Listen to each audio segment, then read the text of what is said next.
if you show up for a game and you haven't quieted your mind and you haven't energized yourself to get ready for this battle, depending on whether it's football, baseball, whatever, you're not going to perform as you would if you mentally prepared for this and you physically prepared for this. And once you've done that, you throw that script away. It's done.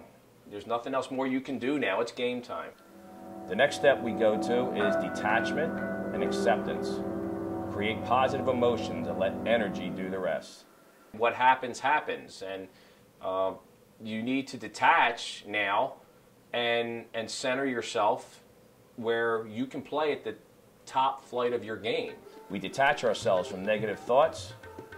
We detach ourselves from our egos and accept your destiny the way it was designed to be. So, when met with contrast, you may have created a situation which you may not be currently enjoying.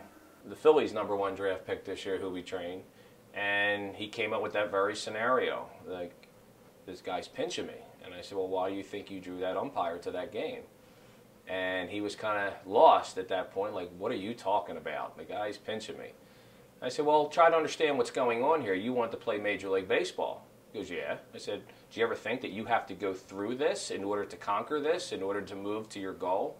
And then he started to understand what I was trying to say. So he needed to surrender to what was happening that day so that he can come back the next time and know what he just went through and that he was not going to react negatively to that situation. He was going to take it and say, okay, what am I going to do with this information? You can consider your contrast a test. If you detach yourself from the experience, remember that if you created it through your thoughts, you can have fun and learn while doing so. But from a non-physical perspective, from a godly perspective, you look at it, man, this is fun. Look at this, like almost like an amusement park. You know, look at all this stuff going on. You may have to look at your fears, relate them to your own personal self-esteem, and reevaluate your situation. Is it really your passion? Or is it that you feel the need to be noticed by others? That you need to prove something to others? That, my friends, is ego peeking its ugly head into your thoughts. The old phrase, you are your own worst enemy, is absolutely true. And I'm an athlete, and I know what that feels like. You want to be over there, and I'm here. Well, get comfortable with where you're at first, and then you can move along. And ever since I was a kid, everybody said it couldn't be done. I always listened to them, believe what they said. To give you an example, in the movie Rudy, the main character's dream was to run out onto the field with his team. And he became frustrated because it seemed like he wasn't going to dress for that game, that season.